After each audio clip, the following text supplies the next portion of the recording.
Hello everyone, welcome back to my channel. अगर आप AOTT student हो और आप स्मार्ट स्टडी करके क्लास में टॉप करना चाहते हो, प्रैक्टिकल में कॉन्फिडेंट बनना चाहते हो या फिर OT में बेस्ट बनना चाहते हो, एक्सपर्ट बनना चाहते हो, then this video is for you. आज मैं आपको एक simple but powerful study strategy बताने वाली हूँ जो आपको एकेडमिकली स्ट्रॉन्ग और प्रैक्टिकली स्किल्ड बनाएगी। सो वीडियो को एंड तक ज़रूर देखना। हमारे लिए अगर हमें बहुत अच्छा OT टेक्नीशियन बनना है तो सबसे पहले हमें अपने सब्जेक्ट्स को जानना बहुत इम्पॉर्टेंट है। तो OT में हमारे पास 3 कोर सब्जेक्ट्स हैं, anatomy physiology, microbiology, OT techniques and instruments. Anatomy physiology की हमें एक ही बुक मिलती है। वैसे अगर हम किसी और कोर्स में जाएं तो हमें एनाटमी फिजियोलॉजी अलग अलग पढ़ाई जाती है, but in this anatomy physiology की हमारे पास एक ही कंबाइंड बुक होती है। तो उसमें हम ह्यूमन बॉडी को समझते हैं कि वो कैसे वर्क करती है, कौन कौन से पार्ट्स होते हैं एंड ऑल दैट। उसके बाद हमारे पास आए माइक्रोबायोलॉजी में हम इन्फेक्शन कंट्रोल और स्टेरिलाइजेशन से रिलेटेड डिटेल्स को समझते हैं। देन उसके बाद है हमारे पास OT टेक्निक्स एंड इंस्ट्रूमेंट्स। इसमें हमें जो भी OT में इंस्ट्रूमेंट्स काम आते हैं, OT में कौन कौन सी टेक्निक्स काम आती हैं लाइक एसेप्टिक टेक्निक्स, तो वो सब हम सीखते हैं जिससे हम OT में रियल लाइफ में अच्छे से वर्क कर पाते हैं। अगर आपकी इन सब्जेक्ट्स की बेसिक स्ट्रॉन्ग्स हैं तो आप किसी भी सर्जरी में कॉन्फिडेंटली असिस्ट कर सकते हैं। इसके बाद हमारे पास नेक्स्ट टिप है daily study formula. Daily study formula like 3-2-1 rule, हम इस हिसाब से अगर स्टडी करते हैं तो हमारे लिए बहुत अच्छा होगा। तो हमें 3 आवर्स जो हैं हमें थ्योरी में देने हैं, लाइक उसमें हम अपने कॉन्सेप्ट क्लियर्स करने हैं, जितने भी कॉन्सेप्ट है सब पढ़ना है। देन उसके बाद 2 आवर्स जो हैं वो हम प्रैक्टिकल को देंगे और 1 आवर्स में हम रिवीजन करेंगे। अगर मैं अपनी पर्सनल आपको थिंग बताऊं माइक्रोबायोलॉजी जो सब्जेक्ट है वो मुझे ऐसा लगता है कि हमारे अभी फर्स्ट सेम में तो नहीं था, बट अब सेकंड सेम स्टार्ट हो गया तो आ जाए क्या पता। बट फर्स्ट सेम में हमारे पास anatomy and physiology, OT and surgery था। OT एंड सर्जरी 3 सब्जेक्ट्स थे। आई हैव डिसाइडेड कि मैं कुछ इस हिसाब से पढ़ूँगी कि एनाटमी का अलग एक सब्जेक्ट बना के, OT से रिलेटेड एक अलग सब्जेक्ट बना के एंड देन एनेस्थीसिया से रिलेटेड अलग सब्जेक्ट बना के, because our degree is dual. तो हमें एनेस्थीसिया के बारे में भी पढ़ना है और OT के बारे में पढ़ना है।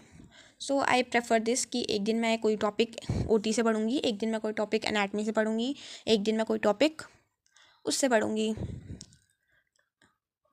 OT से सर्जरी से लाइक ओके। और फिर उसके बाद उसके नोट्स बनाऊँगी, उसको कैसे मतलब उसको प्रैक्टिकली उसमें क्या परफॉर्म कर सकते हैं हम वो सीखूँगी।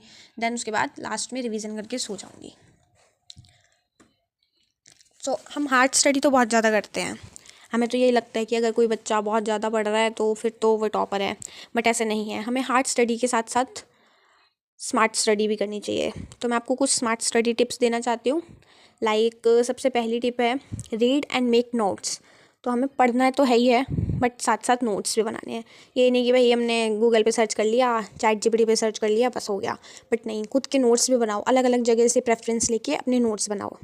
देन उसके बाद create viva questions. I decided कि मैं यूट्यूब पे शॉर्ट्स में वाइवा की कुछ क्वेश्चंस आपको डेली दिया करूँगी और आप डेली 5 क्वेश्चंस मैं शॉर्ट में बताया करूँगी and you can study from them. या फिर आप खुद भी बना सकते हैं, अगर आपको कोई टॉपिक पढ़ रहे हैं उससे रिलेटेड आप खुद भी बना सकते हैं और मैं भी आपकी हेल्प कर सकती हूँ। इसके बाद प्रैक्टिस एंड रिवाइज। तो ये तो हमें बिल्कुल पता है कि अगर हम बहुत कुछ पढ़ लेंगे बट उसे रिवीजन नहीं करेंगे उसका, या फिर उसकी प्रैक्टिस नहीं करेंगे किसी भी चीज़ की कि हमें कैसे इंस्ट्रूमेंट रेट तैयार करनी है, तो हम सब कुछ भूल जाएंगे।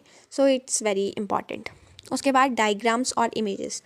अगर हम अपनी पढ़ाई में डायग्राम्स और इमेजेस का यूज़ करते हैं इससे क्या होगा कि हमें जो भी हम पढ़ रहे हैं वो अच्छे से समझ आएगा।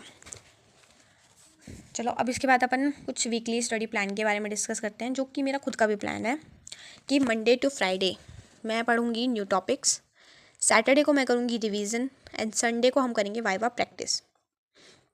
तो एक पर्सनल टिप, जो मैं खुद भी अपने कॉन्फिडेंस को डेवलप करने के लिए यूज़ करती हूँ, कि जो वाइवा क्वेश्चंस हैं ये लाइक ऐसा हमें सोचना है कि ये हमें हमसे मैम पूछ रही है हमारी, ये सर पूछ रहे हैं, और हमें मिरर में जाके उसका आंसर देना है। तो जिससे हमें पता चलेगा कि हम आंसर बोलते टाइम हमें कैसे दिखते हैं, क्या है, क्योंकि हम अंडर कॉन्फिडेंट इसी वजह से है, हमें कॉन्फिडेंस इसी चीज़ का नहीं है कि हम कैसे दिखेंगे, कहीं हम गलत तो नहीं बोल रहे। सो अगर हम इस चीज़ की प्रैक्टिस कर लेंगे तो हमें कॉन्फिडेंस आ ही जाएगा खुद ही। तो आप मिरर के सामने जाके वाइवा क्वेश्चंस की अगर प्रैक्टिस करेंगे तो बहुत अच्छा होगा।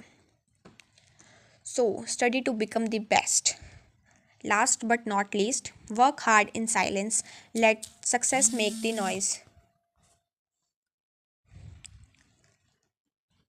एओटीटी फील्ड में कंपटीशन कम है, लेकिन स्किल्ड लोग और भी कम हैं।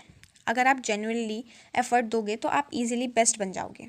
Discipline plus consistency is equal to success. So thank you guys. और अगर आपको ये स्टडी स्ट्रैटेजी हेल्पफुल लगी हो तो वीडियो को लाइक करो, अपने एओटीटी फ्रेंड्स के साथ शेयर करो, और चैनल को सब्सक्राइब करना मत भूलना। मिलते हैं नेक्स्ट वीडियो में। Thank you.